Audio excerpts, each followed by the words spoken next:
Okay. ప్రభునందు ప్రియులారా,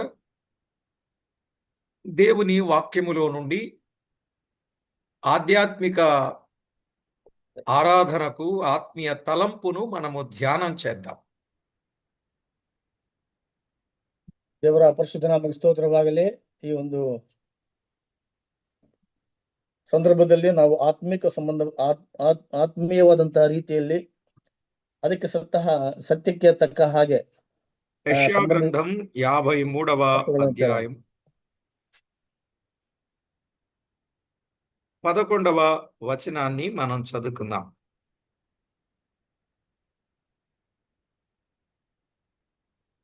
ಯೆಶಾಯ ಪ್ರವಾದನ ಗ್ರಂಥ 50ನೇ ಅಧ್ಯಾಯ 11ನೇ ವಚನವನ್ನು ಓದಿಕೊಳ್ಳೋಣ. అతడు తనకు కలిగిన వేదనను చూచి తృప్తి నొందును. నీతిమంతుడైన నా సేవకుడు జనుల దోషములను భరించి తనకున్న అనుభవ జ్ఞానము చేత అనేకులను నిర్దోషులుగా చేయును. వచనం బ్రదర్. యెషయా గ్రంథం 53:11లో మనము చదువుకున్నాం. ಯೆಶಾಯ ಪ್ರವಾದನ ಗ್ರಂಥ 53ನೇ ಅಧ್ಯಾಯ 11ನೇ ವಚನದಲ್ಲಿ ನಾವು ಈ ರೀತಿಯಾಗಿ ಓದಿಕೊಳ್ತೇವೆ. ತನ್ನ ಆತ್ಮವು ಅನುಭವಿಸಿದ ಶ್ರಮೆಯ ಫಲವನ್ನು ಕಂಡು ತೃಪ್ತನಾಗುವನು. ಧರ್ಮಾತ್ಮನಾದ ನನ್ನ ಸೇವಕನು ತನ್ನ ಜ್ಞಾನದ ಮೂಲಕ ಬಹುಜನರನ್ನು ಧರ್ಮ ಮಾರ್ಗಕ್ಕೆ ತರುವನು. ಅವರ ಅಪರಾಧಗಳನ್ನು ಹೊತ್ತುಕೊಂಡು ಹೋಗುವನು. చదవబడిన ఈ దైవ లేఖనం కొరకు ప్రార్థన చేసి వాక్యాన్ని ధ్యానం చేయాలి. ಓದಲ್ಪಟ್ಟಂತ ವಾಕ್ಯಕ್ಕೋಸ್ಕರವಾಗಿ ನಾವು ಪ್ರಾರ್ಥನೆ ಮಾಡಿಕೊಂಡು ದೇವರ ವಾಕ್ಯವನ್ನು ಧ್ಯಾನ ಮಾಡಿಕೊಳ್ಳೋಣ. జీవాధిపతి అయిన మా దేవ, కనికర సంపన్నుడా, కృపాసత్య సంపూర్ణుడా, దయార్ధ హృదయుడా, ప్రేమగల మా ప్రభువా, కనికర సంపన్నుడా, మీ ఘననామానికి స్తోత్రము చెల్లిస్తున్నాం. ಮಹಾ ಕನಿಕರ ದಯೆ ಘನತೆ ಉಳ್ಳಂತ ನಮ್ಮ ಸ್ವರ್ಗೀಯ ತಂದೆಯಾದ ದೇವರೇ, ನಿನ್ನ ಘನವುಳ್ಳ ನಾಮಕ್ಕೆ ನಾವು ಕೃತಜ್ಞತಾ ಸ್ತುತಿಗಳನ್ನು ಸಮರ್ಪಿಸಿಕೊಳ್ತೇವೆ ಕರ್ತನೆ. దేవా, ఎంతో గొప్ప దేవుడవు, మహిమగల దేవుడవు, ప్రభావము గల దేవుడవు, సాటి లేని దేవుడవు, సర్వశక్తి సంపన్నుడవు. అందును బట్టి మిమ్మును స్తుతిస్తున్నాం. ಕರ್ತನೆ, ನೀವು ಎಷ್ಟೋ ದೊಡ್ಡ ಉನ್ನತವಾದಂತ ಉತ್ಕೃಷ್ಟವಾಗಿರುವಂತ ದೇವರಾಗಿರುವುದಕ್ಕಾಗಿ ದೇವರೇ ನಿನಗೆ ಘನಮಾನ ಮಹಿಮೆಗಳನ್ನು ದೇವರು ನಾವು ಸಲ್ಲಿಸ್ತೇವೆ. మమ్మను జ్ఞాపకం చేసుకుని మిమ్మును మేము సేవించి స్తుతించి మ్రొక్కి ఘనపరచి కొనియాడగలుగునట్లు మమ్మను మీరు జ్ఞాపకం చేసుకున్నందుకు స్తోత్రములు. ಹೌದು ಕರ್ತನೆ, ನಾವು ನಿಮ್ಮನ್ನು ಸೇವಿಸುತ್ತಾ ನಿನ್ನನ್ನು ಅನುಭವಿಸುತ್ತಾ ದೇವರೇ ನಾವು ನಿನ್ನನ್ನು ಘನಪಡಿಸುವಂತೆ ಸಹಾಯ ಮಾಡಿದ್ದಕ್ಕಾಗಿ ದೇವರೇ ನಾವು ನಿನ್ನನ್ನು ಕೊಂಡಾಡ್ತೇವೆ. కొద్దిసేపు వాక్యపు తలంపులను మేము ధ్యానము చేయనయుంటుండగా మీరు ఏమై ఉన్నారో, మేమేమై ఉన్నామో, మేమున్న స్థితిలో మాకేం చేశారో, అందును బట్టి మేమేం చేయాలో ఆ సంగతులను తేటగా బయలుపరచమని కోరుచు ಕೆಲವು ನಿಮಿಷಗಳ ಕಾಲ ಕರ್ತನೆ, ನಾವು ಜೀವವುಳ್ಳ ವಾಕ್ಯವನ್ನು ನಾವು ಧ್ಯಾನ ಮಾಡಿಕೊಳ್ಳುವಾಗ ದೇವರೇ ಅದರಲ್ಲಿರುವಂತಹ ಅನೇಕ ಸತ್ಯಾಂಶಗಳನ್ನು ದೇವರು ನಮಗೆ ತಿಳಿಯಪಡಿಸಬೇಕೆಂಬುದಾಗಿ ನಾವು ಕೇಳಿಕೊಳ್ಳುತ್ತಾ మా ప్రభువు రక్షకుడైన క్రీస్తేసు నామమున వేడుచున్నాము తండ్రి. ನಮ್ಮ ಕರ್ತನು ರಕ್ಷಕನು ಒಡೆಯನಾಗಿರುವಂತಹ ಕ್ರಿಸ್ತ ಯೇಸುವಿನ ಹೆಸರಿನಲ್ಲಿ ಪ್ರಾರ್ಥಿಸಿ ಬೇಡಿ ಹೊಂದಿಕೊಳ್ಳುತ್ತೇವೆ ತಂದೆಯೇ. ఆమేన్. ಆಮೆನ್. ప్రభునందు ప్రియులారా, మనము చదువుకున్న ఈ దైవ లేఖనములో నీతిమంతుడైన నా సేవకుడు జనుల దోషములను భరించి తనకున్న అనుభవ జ్ఞానము చేత అనేకులను నిర్దోషులనుగా చేయును అని వ్రాయబడింది. ಪರಮಾತ್ಮನಾದ ನನ್ನ ಸೇವಕನು ತನ್ನ ಆತ್ಮನು ಅನುಭವಿಸಿದ ಕೃಪೆಯ ಫಲವನ್ನು ಕಂಡು ಅವರ ಅಪರಾಧಗಳನ್ನು ಹೊತ್ತುಕೊಂಡು ಹೋಗುವನು ಎಂಬುದಾಗಿ ಬರೆಯಲ್ಪಟ್ಟಿದ್ದನ್ನು ನಾವು ನೋಡ್ತೇವೆ. ఇక్కడ దైవ లేఖనములో మనం ఆలోచన చేయాల్సిన సత్యం, మన ప్రభువు ఎవరో, ఆయన గొప్పతనం ఏమిటో స్పష్టంగా మనము చూడవచ్చు. ನಮ್ಮ ಕರ್ತನು ಯಾರು ಮತ್ತು ಆತನ ಒಂದು ಉನ್ನತವಾದಂತ ಆಲೋಚನೆಗಳು ಏನು ಎಂಬುದಾಗಿ ನಾವಿಲ್ಲಿ ಆಲೋಚನೆ ಮಾಡಬಹುದು. ఆయన నిర్దోషి అని మనకు అర్థమవుతుంది. ಈ ವಾಕ್ಯದ ಮೂಲಕವಾಗಿ ಆತನು ನಿರ್ದೋಷವುಳ್ಳಂತವನು ಎಂಬುದಾಗಿ ನಮಗೆ ಅರ್ಥವಾಗುತ್ತದೆ. నిజమే, ఆయన నిర్దోషి. ఆయన యందు ఏ దోషమును కనబడలేదు అనేది బైబిల్ చెప్పబడిన సత్యం. ಹೌದು ಪ್ರಿಯರೇ, ಆತನು ನಿರ್ದೋಷವುಳ್ಳಂತವನು, ಅದರಿಂದ ಅವನಲ್ಲಿ ಯಾವ ಅಪರಾಧಗಳು ಕಾಣಲಿಲ್ಲ ಎಂಬುದಾಗಿ ದೇವರ ವಾಕ್ಯ ಹೇಳ್ತಿರುವಂತ ಸತ್ಯವಾಗಿದೆ. ప్రియులారా, ఆయన గొప్పతనం ఏమిటంటే ఆయన ఏ నేరము లేనివాడు, ఏ పాపము లేనివాడు, ఏ దోషము లేనివాడు అని బైబిల్ గ్రంథంలో మనము చూడవచ్చు. ಆತನ ಒಂದು ಉನ್ನತವಾದಂತಹ ಸ್ಥಿತಿ ಏನೆಂಬುದಾಗಿ ನಾವು ನೋಡುವಾಗ ಆತನಲ್ಲಿ ಯಾವ ಒಂದು ಅಪರಾಧಗಳು ಪಾಪಗಳು ಇಲ್ಲದೆ ಇರುವಂತದ್ದು ನಾವು ನೋಡ್ತೇವೆ. నిజమే, దైవికమైన వాస్తవాలు మనం ఆలోచన చేసినప్పుడు జన్మలో దోషము లేదు, జీవితములో దోషము లేదు, సిలువకెక్కుటలో దోషము లేదు, పునరుత్థానుడగుటలో దోషము లేదు. ఆయన నిర్దోషి అని ఎన్నో విషయాలు చెప్పవచ్చు. ಹೌದು ಪ್ರಿಯರೇ, ಆತನು ಜನ್ಮತಃ ಮತ್ತು ಆತನು ಜೀವಿಸಿದಂತಹ ಜೀವಮಾನಗಳಲ್ಲಿ ನಾವು ನೋಡುವಾಗ ಆತನಲ್ಲಿ ಯಾವ ಅಪರಾಧಗಳು ನಮಗೆ ಕಾಣಿಸುವುದಿಲ್ಲ. దేవుడెవరు అంటే ఒకటి నిర్దోషి, రెండు దోషులను నిర్దోషులుగా చేయువాడు. ದೇವರು ಯಾರು ಎಂಬುದಾಗಿ ನೋಡುವಾಗ ಆತನು ನಿರ್ದೋಷವುಳ್ಳಂತವನು ಮತ್ತು ಅಪರಾಧಿಗಳನ್ನು ಆತನು ದೋಷಮುಕ್ತರನ್ನಾಗಿ ಮಾಡುವಂತವನು ಎಂಬುದಾಗಿ ನಾವು ನೋಡ್ತೇವೆ. నిజం ప్రియులారా, దేవుడు నిర్దోషి, ఆయన దోషులను నిర్దోషులుగా చేయువాడు. ದೋಷ ಇದ್ದಂತವರನ್ನ ಅಪರಾಧಿಗಳನ್ನು ಆತನು ನಿರ್ದೋಷಿಗಳನ್ನಾಗಿ ಪರಿಗಣಿಸುವಂತಹ ದೇವರಾಗಿದ್ದಾನೆ. మరి మానవుడెవరు? ಮನುಷ್ಯನು ಯಾರು ಎಂಬುದಾಗಿ ನಾವು ನೋಡುವಾಗ 130వ కీర్తన 3వ చరణం. 130ನೇ ಕೀರ್ತನೆ 3ನೇ ವಚನವನ್ನು ನಾವು ನೋಡುವುದಾದ್ರೆ 130వ కీర్తన 3వ చరణములో వ్రాయబడిన మాట. 103ನೇ ಕೀರ್ತನೆ 3ನೇ ವಚನವನ್ನ ನಾವು ಗಮನಿಸುವುದಾದ್ರೆ, యెహోవా నీవు దోషములను కనిపెట్టి చూచిన ఎడల ప్రభువా ఎవడు నిలువగలడు అన్నాడు. దోషములను కనిపెట్టి చూస్తే ఎవడు నిలువగలడు అంటే ప్రతి మానవుడు దోషములు కలిగిన వాడు అన్నాడు. ನಾವು ಕನ್ನಡ ಭಾಷೆಯಲ್ಲಿ ಈ ರೀತಿ ಓದ್ಕೊಳ್ತೇವೆ. 133ನೇ ವಚನದಲ್ಲಿ, ಕರ್ತನೆ ಯಾಹುವೆ ನೀನು ಪಾಪಗಳನ್ನು ಎಣಿಸುವುದಾದರೆ ನಿನ್ನ ಮುಂದೆ ಯಾರು ನಿಂತಾರು ಎಂಬುದಾಗಿ. ಹೌದು ಪ್ರಿಯರೇ, ಆತನು ಪಾಪಗಳನ್ನು ಎಣಿಸುವುದಾದರೆ ಆತನ ಮುಂದೆ ಯಾರು ನಿಲ್ಲುತ್ತಾರೆ? ఇక్కడ మనము గమనించినట్లయితే దోషములు మానవుడు చేశాడు. ఎన్ని చేశాడు? యోబు భక్తుడు అడిగాడు, యోబు గ్రంథం 13:23. ಮಾನವನು ಇಷ್ಟು ಅಪರಾಧಗಳನ್ನು ಮಾಡಿದ್ದಾನೆ ಎಂಬುದಾಗಿ ನಾವು ನೋಡುವಾಗ ಅದನ್ನ ಯೋಬನ ಗ್ರಂಥದಲ್ಲಿ 13ನೇ ಅಧ್ಯಾಯ 23ನೇ ವಚನವನ್ನು ನಾವು ಗಮನಿಸುವುದಾದ್ರೆ, నా దోషములెన్ని, నా పాపములెన్ని అని ఆయన అడిగినట్లుగా మనము చూడగలం. ನನ್ನ ಪಾಪಗಳು 13ನೇ ಅಧ್ಯಾಯ 23ನೇ ವಚನವನ್ನು ನಾವು ಗಮನಿಸುವುದಾದ್ರೆ, ನನ್ನ ಪಾಪ ದೋಷಗಳೆಷ್ಟು, ನನ್ನ ಪಾಪಗಳನ್ನು ದ್ರೋಹವನ್ನು ನನಗೆ ತಿಳಿಯಪಡಿಸು ಎಂಬುದಾಗಿ, ನಾನು ಮಾಡಿರುವಂತ ಪಾಪಗಳು ಎಷ್ಟು, ದೋಷಗಳು ಎಷ್ಟು ಎಂಬುದಾಗಿ ದೇವರ ಹತ್ರ ಕೇಳ್ತಾ ಇದ್ದಿರುವಂತದ್ದು ನಾವು ನೋಡ್ತೇವೆ. మానవుని దోషములెన్ని ఆయన అడిగాడు కాబట్టి తెలుసుకుంటే 40వ కీర్తన 12వ చరణం. ಮನುಷ್ಯನ ಅಪರಾಧಗಳು ಎಷ್ಟು ಎಂಬುದಾಗಿ ನಾವು ನೋಡುವಾಗ ಕೀರ್ತನೆಗಳ ಪುಸ್ತಕ 40ನೇ ಅಧ್ಯಾಯ 12ನೇ ವಚನವನ್ನು ನಾವು ನೋಡುವುದಾದ್ರೆ, లెక్కలేని అపాయములు నన్ను చుట్టుకొని ఉన్నవి, నా దోషములు నన్ను తరిమి పట్టుకొనగా నేను తల ఎత్తి చూడలేకపోతిని, లెక్కకు అవి నా తల వెంట్రుకలను మించి ఉన్నవి అన్నాడు. 40ನೇ ಅಧ್ಯಾಯ 12ನೇ ವಚನ. ಯಾಕೆಂದರೆ ಲೆಕ್ಕವಿಲ್ಲದ ಆಪತ್ತುಗಳು ನನ್ನನ್ನು ಸುತ್ತಿಕೊಂಡಿವೆ, ನನ್ನ ಪಾಪಗಳು ನನ್ನನ್ನು ಹಿಂದಟ್ಟಿ ಹಿಡಿದಿರುತ್ತವೆ, ನನಗೆ ದಿಕ್ಕೇ ತೋರುವುದಿಲ್ಲ. ಅವು ನನ್ನ ತಲೆ ಕೂದಲಿಗಿಂತಲೂ ಹೆಚ್ಚಾಗಿವೆ, ನಾನು ಎದೆಗುಂದಿ ಹೋದೆನು ಎಂಬುದಾಗಿ. ఇక్కడ మనము చూస్తే దోషములు ఎన్నన్నాడు?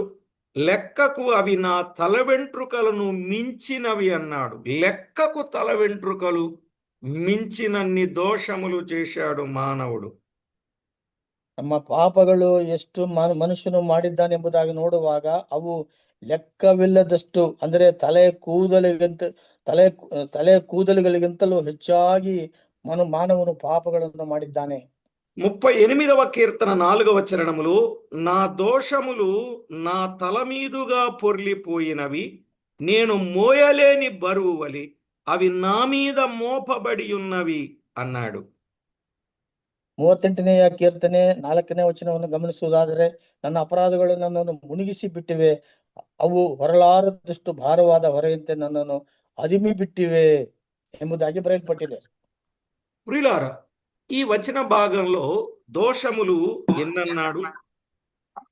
తల మీదుగా పొర్లిపోయేటన్ని అన్నాడు. అవి మోయలేని బరువు వలె అవి మానవుని మీద మోపబడ్డవి అన్నాడు.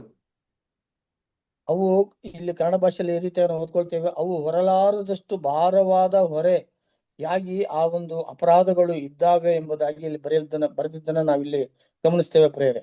కాబట్టి మానవుని దోషములు ఎన్ని? లెక్కకు తల వెంట్రుకలను మించినవన్నీ, తల మీదుగా పొర్లిపోయే అన్ని, మోయలేని బరువు వలె మోపబడిన దోషములు. ಮಾನವನ ಪಾಪಗಳು ಎಷ್ಟು ಎಂಬುದಾಗಿ ನಾವು ನೋಡುವಾಗ, ತಲೆ ಕೂದಲಿಗಿಂತಲೂ ಹೆಚ್ಚಾಗಿರುವಂತಹ ಪಾಪಗಳನ್ನು ಮಾಡಿದ್ದಾನೆ ಮತ್ತು ಹೊರಲಾರದಷ್ಟು ಭಾರವಾದಂತಹ ಪಾಪವು ಆತನು ಮಾಡಿದ್ದಾನೆ ಎಂಬುದಾಗಿ ನಾವು ನೋಡ್ತೇವೆ. మరి మానవుడు చేసిన దోషములు ఎలా ఉన్నాయి? యోబు గ్రంథం 14వ అధ్యాయం 17వ వచనంలో చెప్పబడిన మాటలు. ಮನುಷ್ಯನು ಮಾಡಿರುವಂತಹ ಪಾಪಗಳು ಯಾವ ರೀತಿಯಾಗಿದೆ ಎಂಬುದಾಗಿ ನಾವು ನೋಡುವಾಗ, ಯೋಬನ ಪುಸ್ತಕ 14ನೇ ಅಧ್ಯಾಯ 17ನೇ ವಚನವನ್ನು ನಾವು ನೋಡುವುದಾದ್ರೆ, 14:17లో, నా అతిక్రమము సంచిలో ముద్రింపబడి ఉన్నది, నేను చేసిన దోషమును భద్రముగా ఉంచి ఉన్నావు. మానవుడు చేసిన దోషం భద్రంగా ఉంది అన్నాడు. 14ನೇ ಅಧ್ಯಾಯ 17ನೇ ವಚನದಲ್ಲಿ, ನನ್ನ ದ್ರೋಹವನ್ನು ಚೀಲದಲ್ಲಿಟ್ಟು ಮುದ್ರಿಸಿ ನನ್ನ ದೋಷವನ್ನು ಭದ್ರವಾಗಿ ಕಟ್ಟಿದ್ದಿ ಎಂಬುದಾಗಿ ನಾವು ನೋಡ್ತೇವೆ. ಅಂದ್ರೆ ಮನುಷ್ಯನ ಅಪರಾಧಗಳನ್ನ ದೇವರು ಭದ್ರವಾಗಿ ಕಟ್ಟಿಟ್ಟಿದ್ದಾನೆ ಎಂಬುದಾಗಿ ನಾವು ನೋಡ್ತೇವೆ. మరి మానవుడు చేసిన దోషానికి ఫలితం ఏంటంటే 90వ కీర్తన 8వ చరణంలో, ಅದರಿಂದ ಮನುಷ್ಯನು ಮಾಡಿದ ಅಪರಾಧಗಳಿಗೆ ಅದಕ್ಕೆ ಶಿಕ್ಷೆ ಏನೆಂಬುದಾಗಿ ನಾವು ನೋಡುವಾಗ, 90ನೇ ಕೀರ್ತನೆ 8ನೇ ವಚನವನ್ನು ನಾವು ಗಮನಿಸುವುದಾದ್ರೆ, మా దోషములను నీవు నీ ఎదుట ఉంచుకొని ఉన్నావు అన్నాడు. మానవుని దోషములు భద్రంగా ఉన్నాయి. మానవుడు చేసిన దోషములు దేవుని ఎదుటే ఉన్నాయి, దేవుని ఎదుటే ఉన్నాయి అని చెప్పాడు. ಮನುಷ್ಯನು ಮಾಡಿದಂತ ಪಾಪಗಳು ಭದ್ರವಾಗಿ ಇಡಲ್ಪಟ್ಟಿದ್ದೇವೆ ಮತ್ತು ಮತ್ತು ದೇವರ ದೃಷ್ಟಿಯಲ್ಲಿ ನಮ್ಮ ದ್ರೋಹಗಳನ್ನು ನಿನ್ನ ಮುಂದೆಯೂ ನಮ್ಮ ಗುಪ್ತ ಪಾಪಗಳು ನಿನ್ನ ತೇಜೋ ದೃಷ್ಟಿಯಲ್ಲಿ ಇಟ್ಟುಕೊಂಡಿದ್ದಿ ಎಂಬುದಾಗಿ. ಅಂದ್ರೆ ಮನುಷ್ಯನ ఏ మానవుడు చేసిన దోషములైనా అవి భద్రంగా ఉన్నాయి, ఆ దోషములన్నీ అవి దేవుని ఎదుట ఉన్నాయి అని చెప్పాడు. ಪ್ರತಿ ಮನುಷ್ಯನು ಮಾಡಿರುವಂತಹ ಪಾಪಗಳು ಭದ್ರವಾಗಿ ಇರಿಸಲ್ಪಟ್ಟಿದ್ದಾವೆ ಮತ್ತು ಇವೆಲ್ಲವೂ ದೇವರ ದೃಷ್ಟಿಯಲ್ಲಿ ಇದ್ದಾವೆ ಎಂಬುದಾಗಿ ನಾವು ನೋಡ್ತೇವೆ. ఇవాళ చాలా మంది ఏమనుకుంటున్నారంటే, నేను ఏ దోషము చేయలేదు, ఏ పాపము చేయలేదు, ఏ లోపము నాలో లేదు అనుకుంటున్నారు. కానీ మానవుడు చేసిన దోషములు ఎన్నో తేటగా ఉన్నాయి, ఎక్కడున్నాయో తేటగా ఉన్నాయి. ಅದರಿಂದ ಪ್ರಿಯರೇ, ಮನುಷ್ಯನು ಈ ಕಾಲದಲ್ಲಿ ಈ ದಿನಮಾನಗಳಲ್ಲಿ ನೋಡುವುದಾದ್ರೆ, ನಾನು ಯಾವ ಪಾಪಗಳನ್ನು ಮಾಡಿಲ್ಲ ಎಂಬುದಾಗಿ ಹೇಳಿಕೊಳ್ಳಬಹುದು. ಆದರೆ ಮನುಷ್ಯನು ಮಾಡಿದಂತ ಎಲ್ಲಾ ಅಪರಾಧಗಳು ದೇವರ ದೃಷ್ಟಿಯಲ್ಲಿ ಭದ್ರವಾಗಿ ಇಡಲ್ಪಟ್ಟಿದ್ದಾವೆ. అలాగైతే ఈ దోషములకు ఏమున్నదండి? ఈ దోషములకు ఏమున్నది? ఆదికాండం 4వ అధ్యాయం 13వ వచనంలో వ్రాయబడిన మాట. ಅದರಿಂದ ಪ್ರಿಯರೇ, ಮನುಷ್ಯನು ಮಾಡಿರುವಂತಹ ಈ ಅಪರಾಧಗಳಿಗೆ ಏನು ಫಲಿತವು ಇದೆ ಎಂಬುದಾಗಿ ನಾವು ನೋಡುವುದಾದರೆ ಆದಿಕಾಂಡ ಪುಸ್ತಕ 4ನೇ ಅಧ್ಯಾಯ ವಚನ. అందుకు కయీను, నా దోష శిక్ష నేను భరింపలేనంత గొప్పది, నా దోష శిక్ష నేను భరింపలేనంత గొప్పది అన్నాడు. 13ನೇ ವಚನದಲ್ಲಿ ಕಾಯಿನನು ಯೆಹೋವನಿಗೆ, ನನ್ನ ಅಪರಾಧ ಫಲವು ತಾಳಕೂಡದಷ್ಟಾಗಿದೆ ಎಂಬುದಾಗಿ. ఎలాంటిదండి? భరింపలేనంత గొప్ప శిక్షగా ఉన్నది. మానవుడు చేసిన దోషములకు శిక్ష భరింపలేని శిక్ష, భరింపలేని శిక్ష. ಮನುಷ್ಯನು ಮಾಡಿರುವಂತಹ ಪಾಪಗಳು ಅದು ಭರಿಸಲಾರದಷ್ಟು ಶಿಕ್ಷೆಯಾಗಿದೆ ಎಂಬುದಾಗಿ ನಾವು ನೋಡ್ತೇವೆ. అందుకే ప్రియులారా, మానవుడు తాను చేసిన దోషములకు శిక్ష భరించలేడు గనుక ఆ శిక్షను భరించడానికి ఆయన కుమారుడైన యేసుక్రీస్తు వారిని ఈ లోకానికి పంపినట్లుగా మనము చూస్తున్నాం. ಅದರಿಂದ ಪ್ರಿಯರೇ, ಮನುಷ್ಯನು ಮಾಡಿರುವಂತಹ ಪಾಪಗಳಿಗೆ ಪ್ರತಿಯಾಗಿ ಆ ಒಂದು ಶಿಕ್ಷೆಯನ್ನು ಅನುಭವಿಸಲು ಆಗುವುದಿಲ್ಲ. ಅದರಿಂದಲೇ ತಂದೆಯಾದ ದೇವರು ತನ್ನ ಮಗನಾದ ಕ್ರಿಸ್ತ ಯೇಸುವನ್ನ ಈ ಲೋಕಕ್ಕೆ ಕಳಿಸಿಕೊಟ್ಟನೆಂಬುದಾಗಿ ನಾವು ನೋಡ್ತೇವೆ. అదే మనం చూచాం. యెషయా గ్రంథం 53:11, నీతిమంతుడైన నా సేవకుడు జనుల దోషములను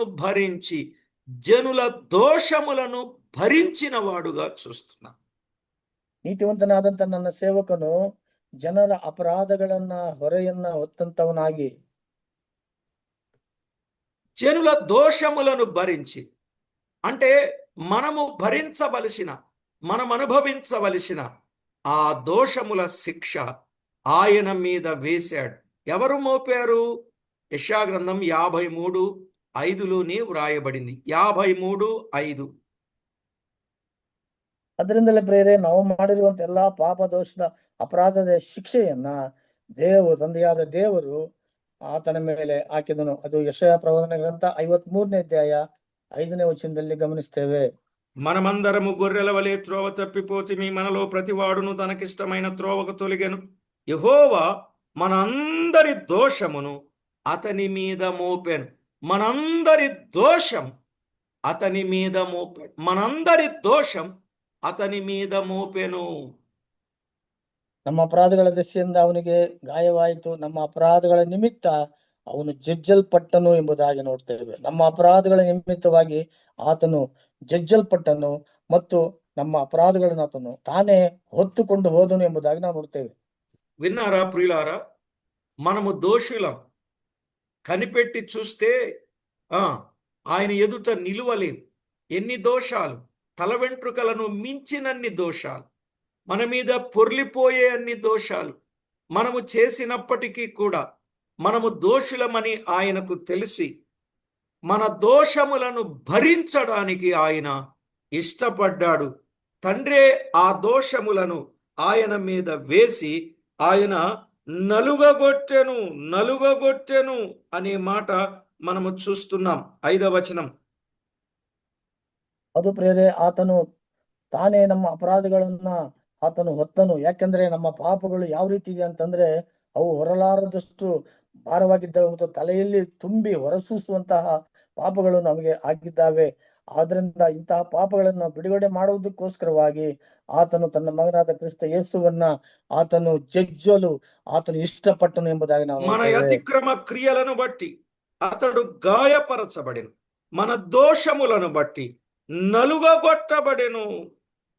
మన దోషములను బట్టి నలుగగొట్టబడ్డాడు. ఆయన దోషములను భరించాడు. తండ్రి దోషములను మోపాడు. ఆ దోషములను బట్టి నలుగగొట్టబడ్డాడు. అసలు వాస్తవంగా దోషములెవరివి? మనవి.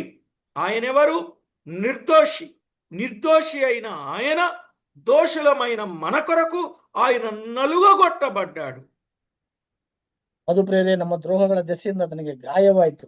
ನಿಜವಾಗ್ಲೂ ನೋಡುವುದಾದ್ರೆ ಆತನು ಯಾವ ಅಪರಾಧವನ್ನು ಮಾಡದೇ ಇರುವಂತವನು, ಆದರೆ ನಮ್ಮೆಲ್ಲರ ಪಾಪ ದೋಷವನ್ನ ನಮ್ಮ ತಂದೆಯಾದ ದೇವರು ಆತನ ಮೇಲೆ ಹಾಕುವುದರ ಮೂಲಕವಾಗಿ ಆತನು ನಮ್ಮ ಅಪರಾಧಗಳನ್ನ ಆತನು ದ್ರೋಹಗಳ ದೆಸೆಯಿಂದ ಗಾಯವಾದನು ಮತ್ತು ಅಪರಾಧಗಳ ದೆಸೆಯಿಂದ ಜಜ್ಜಲ್ಪಟ್ಟನು ಎಂಬುದಾಗಿ ನಾವು ನೋಡ್ತೇವೆ.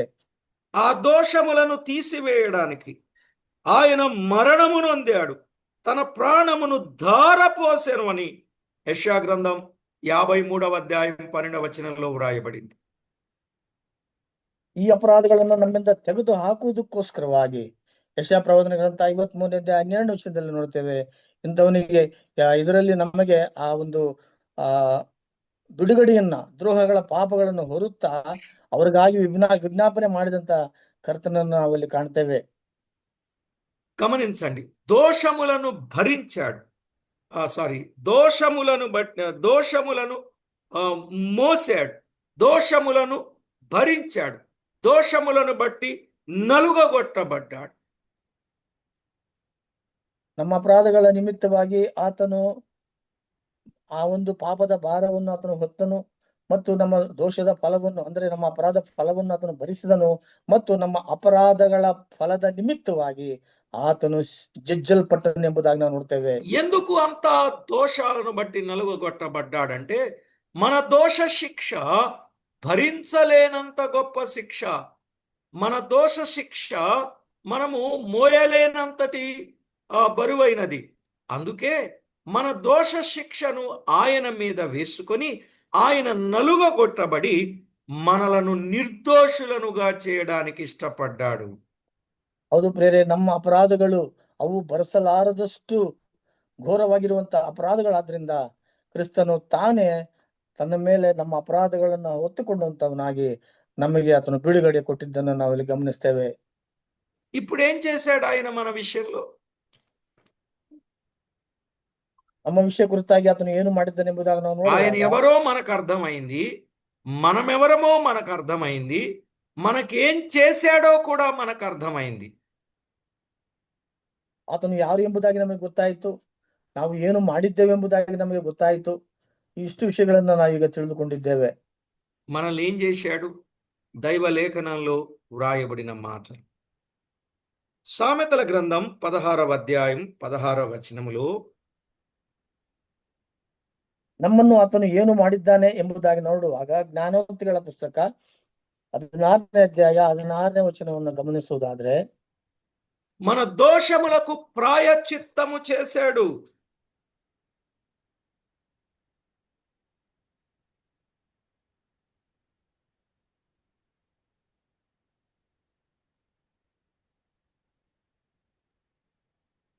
పదహారు 6 కృపా సత్యముల వలన దోషమునకు ప్రాయశ్చిత్తము కలుగును అన్నాడు. ಜ್ಞಾನೋಕ್ತಿಗಳ ಪುಸ್ತಕ 16ನೇ ಅಧ್ಯಾಯ 6ನೇ ವಚನದಲ್ಲಿ ನಾವು ಈ ರೀತಿ ಓದ್ಕೊಳ್ತೇವೆ, ಕೃಪಾ ಸತ್ಯತೆಗಳಿಂದ ಪಾಪ ನಿವಾರಣೆ ಎಂಬುದಾಗಿ ಬರೆಯಲ್ಪಟ್ಟಿದ್ದು ನಾವು ನೋಡ್ತೇವೆ. ఒకటి, మన దోషములకు ప్రాయశ్చిత్తం ఎలా కలిగింది? ఆయన ప్రాణమును దారపోయుట వలన, మరణమును అనుభవించుట వలన, కృపా సత్యముల వలన మన దోషములకు ప్రాయశ్చిత్తము కలిగింది. ಅದು ಪ್ರೇರೆ, ನಮ್ಮ ಅಪರಾಧಗಳಿಗೆ ನಮಗೆ ಯಾವ ರೀತಿಯಾಗಿ ಪ್ರಾಯಶ್ಚಿತ್ತವಾಯ್ತು ಎಂಬುದಾಗಿ ನೋಡುವಾಗ ನಮ್ಮ ಅಪರಾಧಗಳಿಂದ ಸತ್ತಂತ ನಮಗೆ ಆತನು ಬಿಡುಗಡೆಯನ್ನು ಕೊಟ್ಟಿದ್ದಾನೆಂಬುದಾಗಿ ನಾವು ನೋಡ್ತೇವೆ. రెండవదిగా మన దోషములను క్షమించాడు. 103వ కీర్తన 3వ చరణం. 103ನೇ ಕೀರ್ತನೆ 3ನೇ ವಚನದಲ್ಲಿ ನೋಡ್ತೇವೆ, ನಮ್ಮ ಅಪರಾಧಗಳನ್ನು ಆತನು ಕ್ಷಮಿಸಿದನು. మన దోషములు ఆయన క్షమించాడు. క్షమించుట మాత్రమే కాదు, కీర్తనల గ్రంథం 32వ కీర్తన 5వ చరణములో ನಮ್ಮ ಅಪರಾಧಗಳನ್ನು ಆತನು ಕ್ಷಮಿಸಿದನು. ಕೀರ್ತನೆಗಳ ಪುಸ್ತಕ 32ನೇ ಅಧ್ಯಾಯ 5ನೇ ವಚನವನ್ನು ನಾವು ಗಮನಿಸುವುದಾದ್ರೆ, దోషములకు అతిక్రమములకు పరిహారము కలుగ చేసి ధన్యులనుగా చేశాడు. ಅಪರಾಧಗಳಿಗೆ ಮತ್ತು ಅಪರಾಧಗಳಿಗೆ ಮತ್ತು ಪಾಪಗಳಿಗೆ ಆತನು ನಮಗೆ ಪರಿಹಾರವನ್ನು ಮಾಡಿ ಧನ್ಯರನ್ನಾಗಿ ಆತನು ಮಾಡಿದ್ದಾನೆ. ప్రియులారా, దైవ లేఖనములు తన దోషములకు అతిక్రమములకు పరిహారము నొందినవాడు ధన్యుడు అంటే దేవుడు మనలను ధన్యులనుగా చేశాడు. ಅವನು ಮಾಡಿದಂತ ಅಪರಾಧಗಳಿಗೆ ದ್ರೋಹಗಳಿಗೆ ಆತನು ಕ್ಷಮಿಸಲ್ಪಟ್ಟಂತವನು ಧನ್ಯನು ಎಂಬುದಾಗಿ ದೇವರ ವಾಕ್ಯದಲ್ಲಿ ನಾವು ಗಮನಿಸ್ತೇವೆ. హెబ్రీ పత్రిక 8వ అధ్యాయం 12వ వచనములో మన దోషముల విషయమై దయ కలిగి ఇక ఎన్నడూ జ్ఞాపకము చేసుకొననని చెప్పాడు. ಅದರಿಂದ ಪ್ರೇರೆ ನಮ್ಮ ಅಪರಾಧಗಳನ್ನು ಆತನು ಕ್ಷಮಿಸಿ ಮತ್ತೆಂದಿಗೂ ಸಹ ನಾನು ಜ್ಞಾಪಕ ಮಾಡಿಕೊಳ್ಳುವುದಿಲ್ಲ ಎಂಬುದಾಗಿ ಹೇಳಿದ್ದನ್ನು ನಾವು ಗಮನಿಸ್ತೇವೆ. అందుకే దేవునిని మనము ఆరాధించాలి. ಅದಕ್ಕೆ ಪ್ರೇರೆ ನಾವು ದೇವರನ್ನು ಆರಾಧನೆ ಮಾಡಬೇಕು. ఒకటి, ఆయన మన దోషములను భరించాడు. 2, మన దోషముల కొరకై ఆయన తన ప్రాణాన్ని పణంగా పెట్టాడు. మన దోషముల కొరకై ప్రాయశ్చిత్తము చేశాడు. ఇలాగున మనం వరుసగా ఎన్నో సంగతులు మనము చెప్పవచ్చు. ಹೌದು ಪ್ರೇರೆ, ಆತನು ನಮ್ಮ ಪಾಪದ ಅಪರಾಧಗಳನ್ನು ಆತನು ಹೊತ್ತಿಕೊಂಡನು ಮತ್ತು ನಮ್ಮ ಅಪರಾಧಗಳ ನಿಮಿತ್ತವಾಗಿ ತನ್ನ ಪ್ರಾಣವನ್ನು ಕೊಟ್ಟನು ಮತ್ತು ನಮ್ಮ ಅಪರಾಧಗಳಿಗೋಸ್ಕರವಾಗಿ ತನ್ನನ್ನು ತಾನೇ ಪ್ರಾಯಶ್ಚಿತ್ತ ಯಜ್ಞವನ್ನಾಗಿ ಆತನು ಮಾಡಿಕೊಂಡು ಎಂಬುದಾಗಿ ನಾವು యెషయా ನೋಡ್ತೇವೆ. గ్రంథం 53:11 తనకున్న అనుభవ జ్ఞానము చేత అనేకులను దోషులను నిర్దోషులనుగా చేశాడు. ತನಗಿರುವಂತಹ ಜ್ಞಾನದ ಪ್ರಕಾರವಾಗಿ ಯೆಶಾಯ ಪ್ರವಾದನ ಗ್ರಂಥ 53ನೇ ಅಧ್ಯಾಯ 11ನೇ ವಚನದಲ್ಲಿ ಅಪರಾಧಿಗಳನ್ನ ನಿರ್ದೋಷಿಗಳನ್ನಾಗಿ ಆತನು ಮಾಡಿದ್ದಾನೆ ಎಂಬುದಾಗಿ ನಾವು ನೋಡ್ತೇವೆ. యోబు గ్రంథం 33వ అధ్యాయం 26వ వచనాన్ని చదివినట్లయితే, ಯೋಬನ ಪುಸ್ತಕ 33ನೇ ಅಧ್ಯಾಯ 26ನೇ ವಚನವನ್ನು ನಾವು వాడు ಗಮನಿಸುವುದಾದರೆ, దేవుని బతిమాలుకుని ఎడల ఆయన వాని కటాక్షించును, కావున వాడు ఆయన ముఖము చూసి సంతోషించును. ఇలాగున నిర్దోషత్వం ఆయన నరునికి దయచేయును. నిర్దోషత్వం నరునికి దయచేశాడు. ಅವನು ದೇವರನ್ನು ಪ್ರಾರ್ಥಿಸಿ ಆತನ ಒಲಿಮೆಗೆ ಪಾತ್ರನಾಗಿ ಆತನ ದರ್ಶನ ಮಾಡಿ ಧ್ವನಿಗೈದು ತಿರುಗಿ ಆತನಿಂದ ನೀತಿವಂತನೆನಿಸಿಕೊಳ್ಳುವನು ಎಂಬುದಾಗಿ. కాబట్టి ప్రభునందు ప్రియులారా, జాగ్రత్తగా విషయాన్ని గమనించండి. బైబిల్ గ్రంథంలో వ్రాయబడిన వాస్తవిక సత్యం, ఆయన అనేకులను నిర్దోషులనుగా చేశాడు. మరి మనలను ప్రేమించి నిర్దోషులనుగా చేశాడు గనుక ఇప్పుడు ఆయనకి ఏం చేస్తే బాగుంటుంది? ಹೌದು ಪ್ರಿಯರೇ, ಆತನು ನಮ್ಮನ್ನು ಪ್ರೀತಿಸಿ ಅನೇಕರನ್ನ ದೋಷಗಳನ್ನ ಅಂದ್ರೆ ಅಪರಾಧಗಳನ್ನು ಹೊಂದಿದಂತವರನ್ನ ನಿರ್ದೋಷಿಗಳನ್ನಾಗಿ ಮಾಡಿದಂತವನಿಗೆ ನಾವು ಏನು ಮಾಡಿದರೆ ಅದು ಸರಿಯಾಗುತ್ತದೆ ಎಂಬುದಾಗಿ ನಾವು ನೋಡುವಾಗ, దోసులొగ్గి దండం పెట్టుచు, ప్రభువా, ఇన్ని దోషముల కలిగిన నన్ను నిర్దోషిగా మార్చావు గనుక నీకు స్తోత్రమని కృతజ్ఞతాస్తుతులు చెల్లించాలి. ಅದರಿಂದ ಪ್ರೇರೆ ಅಪರಾಧಿಯಾಗಿರುವಂತ ನನ್ನನ್ನು ಕ್ಷಮಿಸಿ ನಿರ್ದೋಷನನ್ನಾಗಿ ಕರ್ತನೆ ನೀವು ಮಾಡಬೇಕೆಂಬುದಾಗಿ ದೇವರನ್ನ ನಾವು ಪ್ರಾರ್ಥಿಸಬೇಕು. ఇప్పుడు చెప్పండి, భద్రంగా ఉన్న దోషాలు, దేవుని ఎదుట ఉన్న దోషాలు, తల వెంట్రుకలను మించి ఉన్న దోషాలు, లెక్కలేనన్ని దోషాలు ఏం చేశాడు? ఆయన తీసివేశాడు, ఆయన శుద్ధి చేశాడు, ఆయన జ్ఞాపకమే చేసుకొని అన్నాడు. అందుకే దేవుణ్ణి మనం ఆరాధించాలా వద్దా? ಅದು ಪ್ರೇರೆ, ನಮ್ಮಲ್ಲಿರುವಂತ ಪಾಪಗಳನ್ನ ಆತನು ಭದ್ರವಾಗಿ ಇರಲ್ಪಟ್ಟಂತವು ಮತ್ತು ದೇವರ ಎದುರಿನಲ್ಲಿ ನಮ್ಮ ಅಪರಾಧಗಳು ತಲೆಗೂದಲಿಗಿಂತಲೇ ಹೆಚ್ಚಾಗಿರುವಂತಹ ಇಂಥ ಅಪರಾಧಗಳನ್ನು ಕ್ಷಮಿಸಿ ಪ್ರೇರೆ ನಮ್ಮನ್ನ ಆತನು ರಕ್ಷಿಸುವುದಕ್ಕೋಸ್ಕರವಾಗಿ దేవుణ్ణి ಮಾತ್ರವಲ್ಲ, ఘనపరచాలా వద్దా? ನಮ್ಮ ಆ ಅಪರಾಧಗಳನ್ನ ನಾನು ಜ್ಞಾಪಕ ಮಾಡಿಕೊಳ್ಳುವುದಿಲ್ಲ ಎಂಬುದಾಗಿ ಹೇಳಿದಂತ ದೇವರನ್ನ ನಾವು ఆయనకు ಸ್ತುತಿಸಬೇಕಾ వెళ్ళవలసిన ಇಲ್ಲವಾ? ప్రభావమును ఆపాదించాలా వద్దా?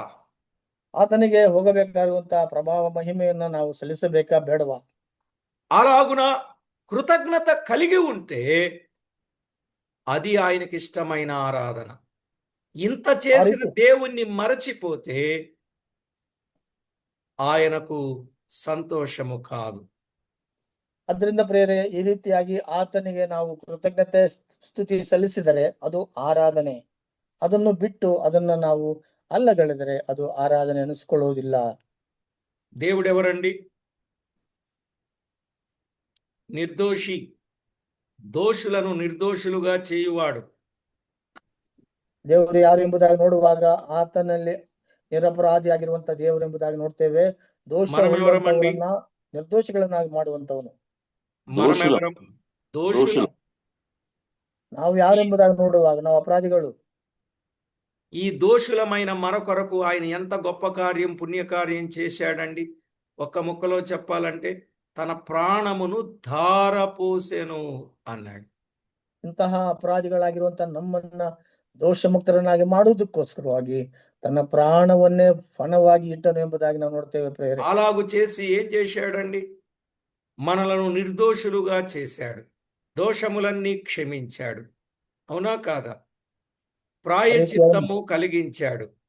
ధన్యులనుగా చేశాడు. ఇంత చేసిన దేవునికి ఏం చెయ్యాలి మనం? ಆ ರೀತಿಯಾಗಿ ಕರ್ತನು ನಮ್ಮನ್ನ ನಿರಪರಾಧಿಗಳನ್ನಾಗಿ ಅದನ್ನು ಮಾಡಿರುವಂತವ ನಮ್ಮ ದೇವರು ಆತನು ನಮ್ಮನ್ನು ನಿರ್ದೋಷಿಗಳನ್ನಾಗಿ ಮಾಡಿದ್ದಾರೆ, ನಿಷ್ಕಲಂಕರನ್ನಾಗಿ ಮಾಡಿದ್ದಾರೆ. ಇಂತಹ ದೇವರಿಗೆ ನಾವು ಎಂತಹ ಕೃತಜ್ಞತೆಗಳನ್ನ ನಾವು ಸಲ್ಲಿಸಬದ್ಧರಾಗಿದ್ದೇವೆ ಪ್ರೇರೆ.